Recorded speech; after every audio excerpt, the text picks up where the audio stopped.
Poder Constituyente y Reforma Constitucional. Carrera Derecho. Turno mañana. Materia Derecho Constitucional. Jefa de carrera Paola Gisbert López Videla. Docente Rolando Andrés Ávila Blacut. Sede La Paz, Bolivia. Integrantes: Ariñez Tapia Deimar Eric, Calizaya Coronel Marco Vinicio, Domínguez Grecia Mercedes, Luna Castillo Fabián Eneida, Molina Vera Anthony Miguel, Paredes Blanco Nadia Liz, Ramírez Calle Jessy Renan.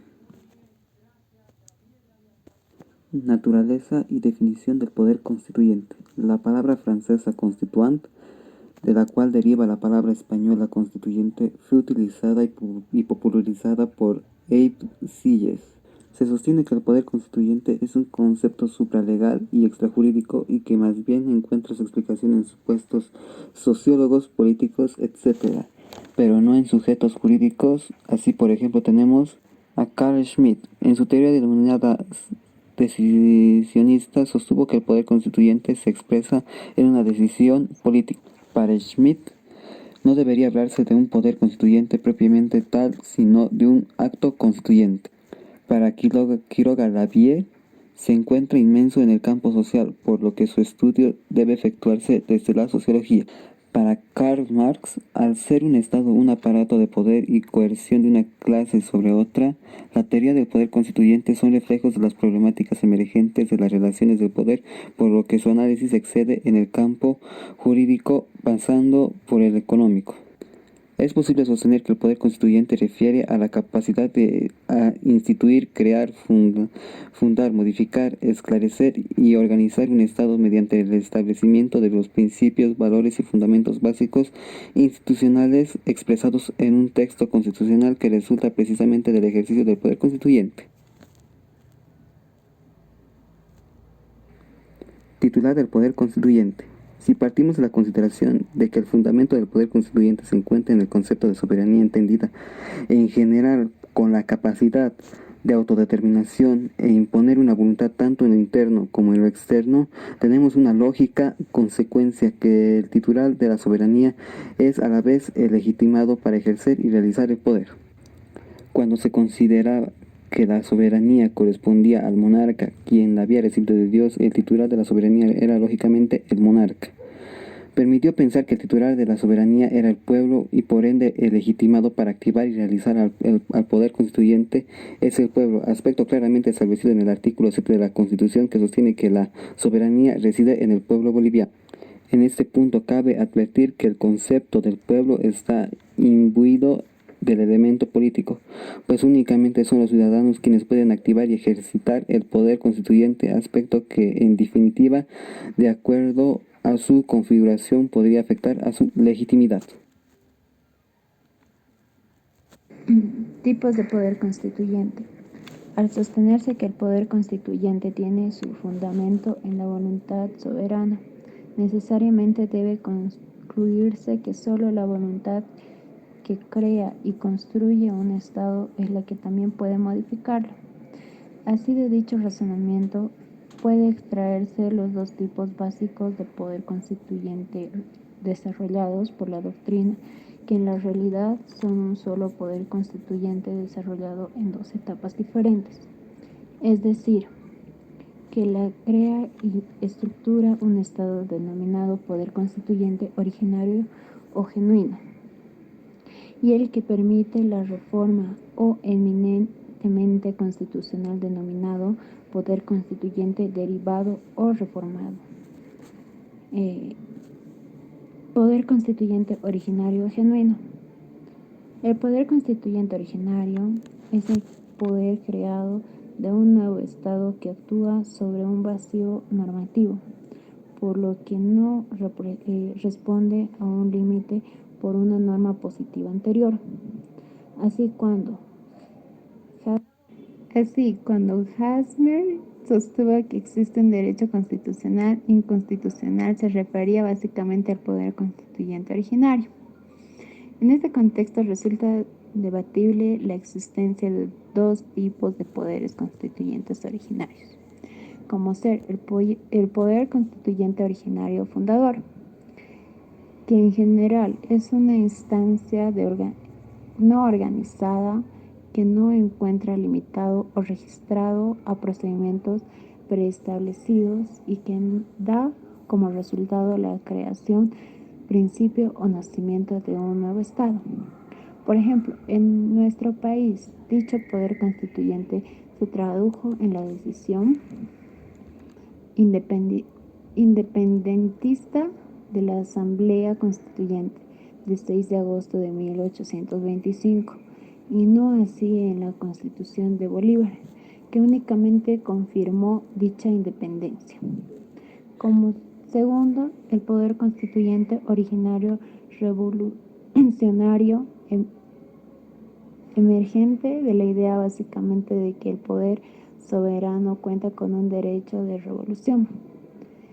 Pérez Serrano, por el que puede en que todo momento desconocer los procedimientos de reforma constitucional y desconocer a los órganos constituidos para otorgarse una nueva constitución. Sin embargo, la existencia de un poder constituyente originario fundador es rechazada por Quiroga, Leve, quien sostiene que no es posible distinguir en los hechos de una revolución de un golpe de Estado. Poder constituyente, derivado o reformador. Si se parte de una idea de que la Constitución está por encima de los poderes constituidos, resulta claro que toda Constitución y por ende toda reforma de la misma es resultado del ejercicio del poder constituyente. Así como función, el poder constituyente deriva corresponde al poder de revisión total o parcial del contexto constitucional, conforme al procedimiento preestablecido y norma en su propia Constitución. De forma, se tiene el poder constituyente derivado esta limitación por el poder constituyente originario y en su ejercicio cuenta de controles de naturaleza jurídica, traducidos en especial en el control de constitucionalidad.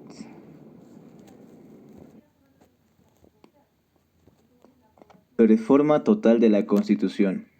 La diferencia entre reforma total y reforma parcial de la Constitución no es cuantitativo, es decir, no depende de la cantidad de artículos a reformar, sino que más bien es cualitativo, pues depende de la esencialidad del artículo en el diseño del Estado, así decir de Carl Schmitt.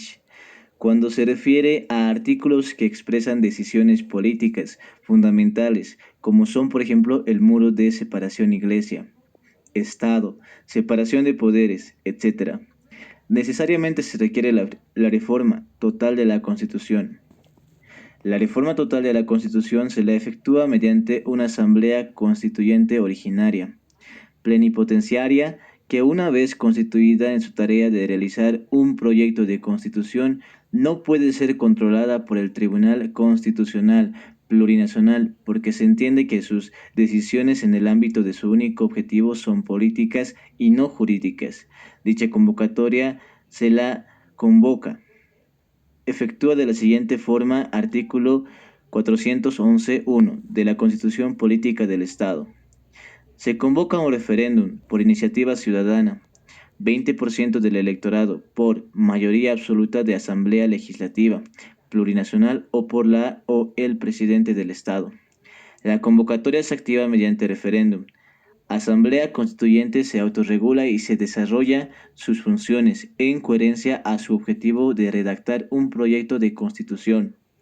Las asambleas constituyentes aprueban el proyecto constitucional por 2/3 del total de sus miembros presentes. Se celebra un referéndum constitucional aprobatorio o denegatorio. Reforma parcial de la Constitución. La reforma parcial de la Constitución, referida a la modificación de artículos que no afectan a la esencialidad de diseño del Estado, sigue el siguiente procedimiento. Artículo 411-2 de la Constitución Política del Estado. Se inicia por iniciativa popular, 20% del electorado. Reforma constitucional de la Asamblea Legislativa Plurinacional aprobada por 2/3 de sus miembros presentes, entendiéndose que la naturaleza de dicha ley no es legislativa, sino preconstituyente. Se celebra un referéndum constitucional.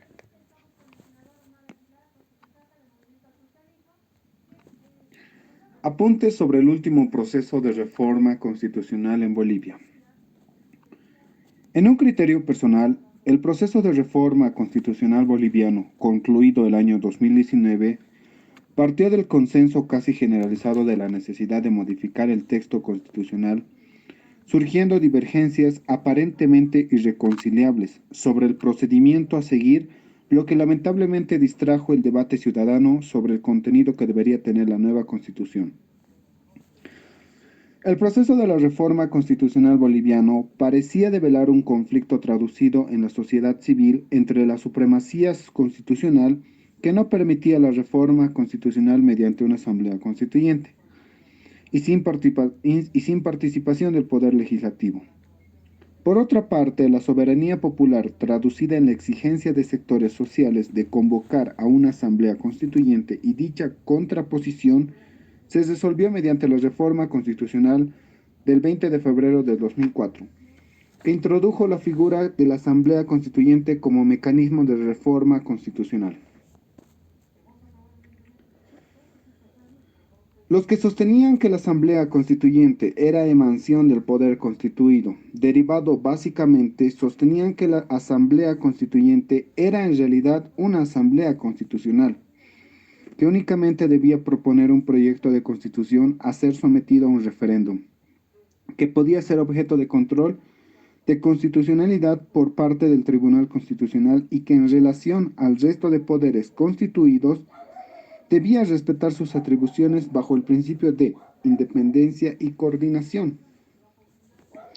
En este contexto, la posición finalmente aceptada fue la que consideraba a la Asamblea Constituyente como emanación del poder constituyente derivado expresada por oficialistas y opositores en el momento en el cual un poder constituido como era el Congreso de la República, mediante ley 3728 del 4 de agosto del 2007, amplió hasta el 14 de diciembre del 2007 al término de trabajo de la Asamblea Constituyente, aspecto que no habría sido necesario si la Asamblea Constituyente hubiese sido expresión del poder constituyente originario y por ende soberana.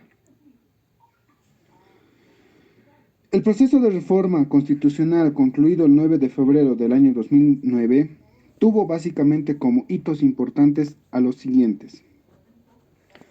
La Ley 3089, de la fecha 6 de julio del 2005, ha sido consolidada la reforma constitucional en el artículo 93, parágrafo 3 de la Constitución anterior, permitiendo la convocatoria de elecciones generales. La Ley 3091. Se señala el día 2 de julio del 2006 para la elección de asambleístas constituyentes y mediante ley de convocatoria a referéndum nacional vinculando a la Asamblea Constituyente para las autonomías departamentales. La Ley Especial de Convocatoria a la Asamblea Constituyente, la Ley 3364 del 6 de marzo del 2006, había establecido que el cómputo de un año de trabajo de la Asamblea Constituyente se realizaría desde el 6 de agosto del 2006, pero como ya casi había transcurrido un año sin que se efectivice su labor mediante Ley 3728 del 4 de agosto del 2007, se amplió su labor hasta el 14 de diciembre del 2007. En la sesión del 27 de noviembre del 2007, el Liceo Militar Teniente Edmundo Andrade se aprobó en grande el proyecto de la Constitución con diferentes disturbios en los cuales murieron José Luis Cardoso, Gonzalo Durán y Juan Carlos Cerrudo, exigiendo capitalía plena para Sucre.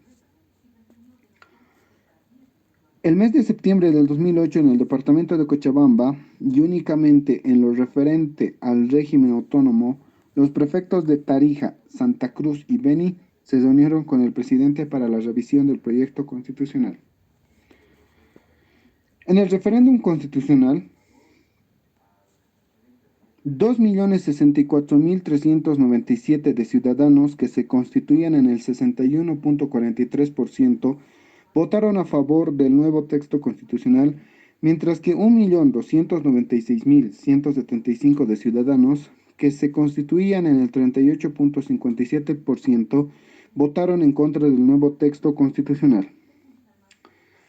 Finalmente, referir que resulta lógica la posición de aquellos que en su momento sostuvieron que al tener la Asamblea Constituyente un ámbito de competencias diferente al de los poderes constituidos, dichas atribuciones no podían cederse.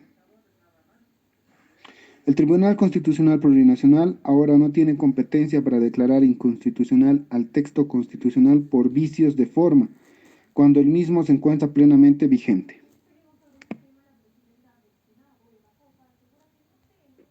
El poder constituyente. Para entender un poco mejor sobre este tema, vamos a tocar un punto que es el poder constitucional.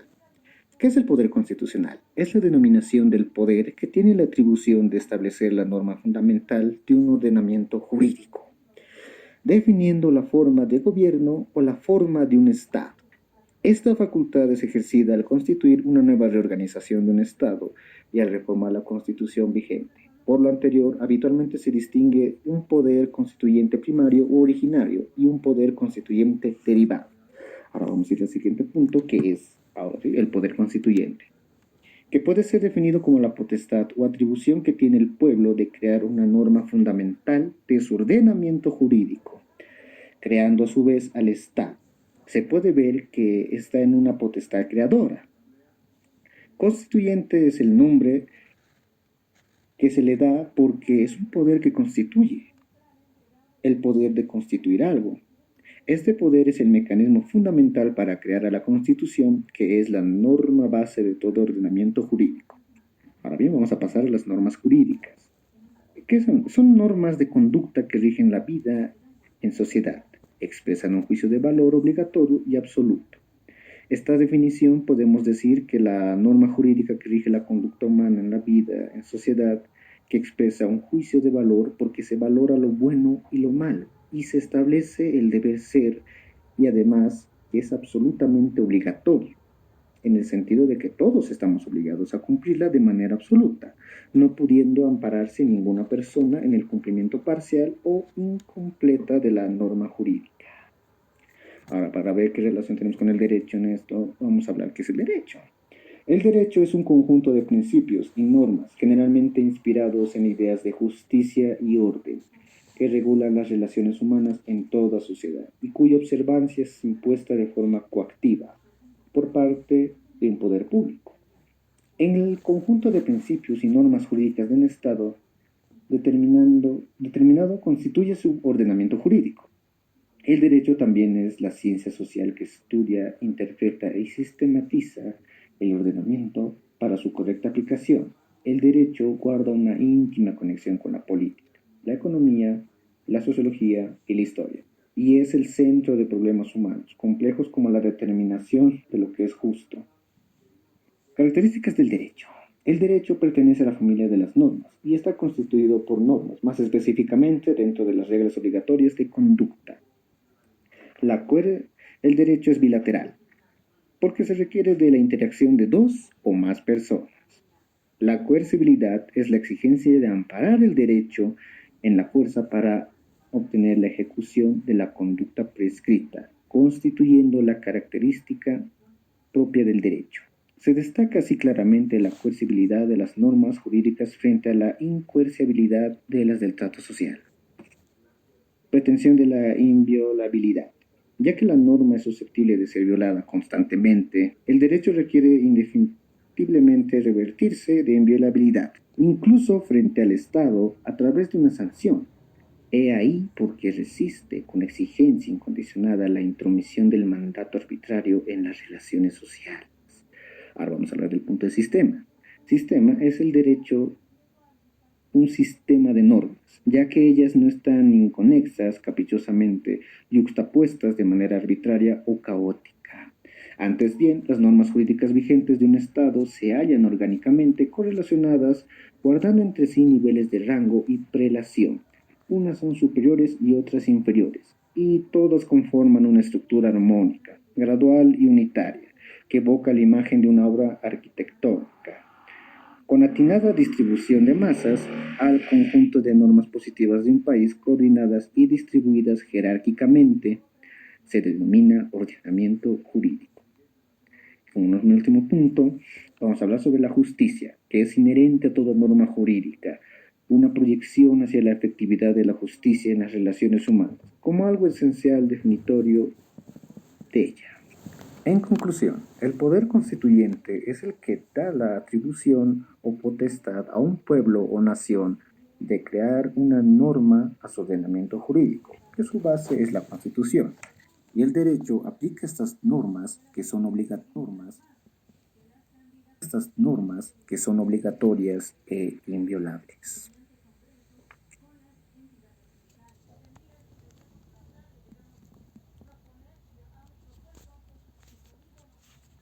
Límites del poder constituyente. Es generalmente aceptado que ni siquiera el ejercicio del poder constituyente originario puede resultar absoluto e irrestricto, pues la libertad de configuraciones del legislador constituyente se ve restringido por dos límites, los cuales son límite extrajurídico y límites jurídicos. Vamos a hablar un poco lo que es límites extrajurídicos. Estos están traducidos en límites materiales surgidos de realidad social, política, económica, etc. Límites ideológicos impuestos por la coyuntura en el que actúa el legislador constituyente. Ahora vamos a hablar lo que son los límites jurídicos. Estos están traducidos en normas procesales que regulan el ejercicio del poder constituyente derivado. Por ejemplo, no es admisible iniciar un proceso de reforma constitucional durante un estado de excepción. Artículo 140, párrafo 3 de la Constitución Política del Estado. Normas sustantivas traducidas en cláusulas petreas que limitan el ejercicio del poder constituyente derivado.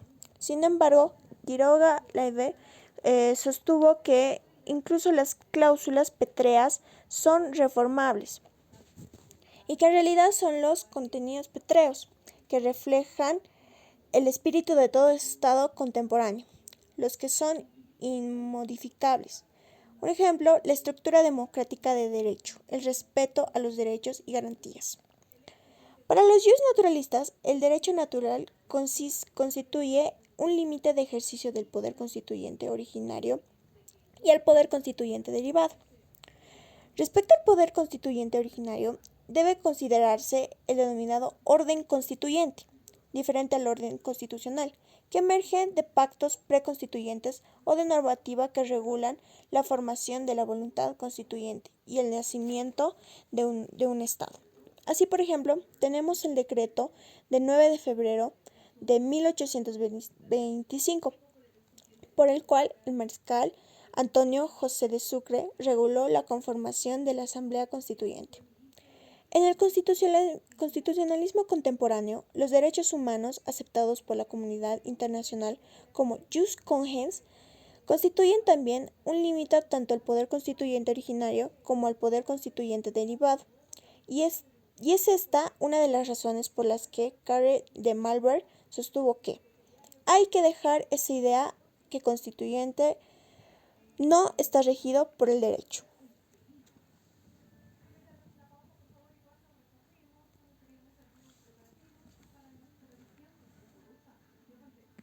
Poder constituido. Mientras el poder constituyente crea, estructura, forma, organiza, se tiene que el poder constituido está creado precisamente por el poder constituyente, que determina sus competencias, facultades y atribuciones. Así, los órganos de poder legislativo, ejecutivo, judicial y electoral, además de los órganos extrapoder, Ministerio Público, Procuraduría General, Contraloría General, etc., son órganos constituidos pues sus funciones están determinadas y subordinadas al texto constitucional y todo exceso en dicho ejercicio es nulo por inconstitucional. Por tanto, el creador del comportamiento jurídico del pueblo boliviano es el poder constituyente. El poder constituido con creación del primero no puede ni debe cambiar las disposiciones del poder constituyente. Es así que el poder constituido no se antepone al poder constituyente porque de allí emana la soberanía del pueblo. El poder constituyente frente al poder constituido en la reforma y la interpretación constitucional boliviana. La relación entre el poder constituyente y el poder constituido es una relación que conlleva ciertos problemas en el marco de la interpretación constitucional, considerando que el poder constituyente emana de la voluntad del soberano y de los poderes constituidos son consecuencias de la voluntad del soberano emanado del documento generado de la Asamblea Constituyente, que es la Constitución Política del Estado. Por lo tanto, la interpretación constitucional es delegada a un poder independiente que se constituye en guardián de la Constitución, el cual en Bolivia se le denomina Tribunal Constitucional Plurinacional. Es por ello que se aborda esta relación entre el poder constituyente y poder constituido en el marco de la reforma constitucional y la interpretación constitucional. Poder judicial. El Poder Judicial es la facultad estatal que permite la administración de justicia a través de la aplicación de leyes. De este modo, el Estado resuelve litigios, protege los derechos de los ciudadanos y hace cumplir las obligaciones y responsabilidades inherentes a cada parte de la sociedad. Bajo un sistema democrático, el Poder Judicial funciona de manera autónoma respecto al Poder Ejecutivo y al Poder Legislativo, de forma tal que se garantice la imparcialidad en sus fallos. El Poder Judicial de este modo puede proteger al ciudadano de eventuales abusos cometidos por el Poder Ejecutivo o el Poder Legislativo. El funcionamiento del Poder Judicial, a su vez, al igual que el resto de los poderes, está regido por la Constitución, que reúne las normas fundamentales que regulan las actividades del Estado. El Poder Judicial de Bolivia está integrado por el Tribunal Supremo de Justicia, el Tribunal Agroambiental y Consejo de Magistratura. Poder Legislativo. El Poder Legislativo radica en la facultad de desarrollar y modificar las leyes. De este modo, una institución que un régimen democrático es el Parlamento o Congreso. Se encarga de la regulación de los derechos y de las responsabilidades de los ciudadanos de acuerdo a lo establecido por la Constitución. Los diputados y los senadores son los funcionarios que se encargan de proponer nuevas leyes y modificar las ya existentes. La Asamblea Legislativa de Bolivia está compuesta por dos cámaras, la Cámara de Diputados con 130 miembros y la Cámara de Senadores con 36 miembros. Duran 5 años en sus cargos y son elegidos conjuntamente con el presidente de la República. Poder Ejecutivo. Su función del Poder Ejecutivo es garantizar el cumplimiento de las leyes desarrolladas a través del Poder Legislativo y administradas de acuerdo al Poder Judicial. El Poder Ejecutivo, en otras palabras, está vinculado a la gestión del fundamento estatal en el día a día. El Poder Ejecutivo recae en funcionarios elegidos a través del voto popular. Las elecciones permiten que la población elija a las personas que actuarán como sus representantes en la toma de decisiones que conciernen a la sociedad en general. El Poder Ejecutivo es el encargado de la administración de los bienes y de proveer los servicios públicos, así como el ver que las leyes sean ejecutadas. Bolivia se compone principalmente del presidente del Estado, que actúa en coordinación con los ministerios de Estado. Poder electoral. El poder electoral es un derecho importante en la sociedad de cualquier país, ya que de él depende que la misma pueda haber libertad y otra serie importante de políticas en pro del bienestar general. En el poder electoral se encuentran la reglamentación de las leyes relacionadas con el sufragio, el establecimiento de las fechas y las que se desarrollan en elecciones y la regulación de publicidad realizadas por los candidatos. El poder electoral incluso puede anular el resultado de las elecciones si detecta irregularidades en el proceso correspondiente.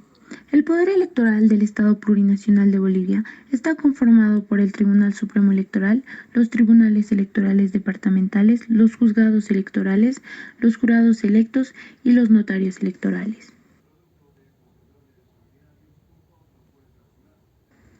Gracias.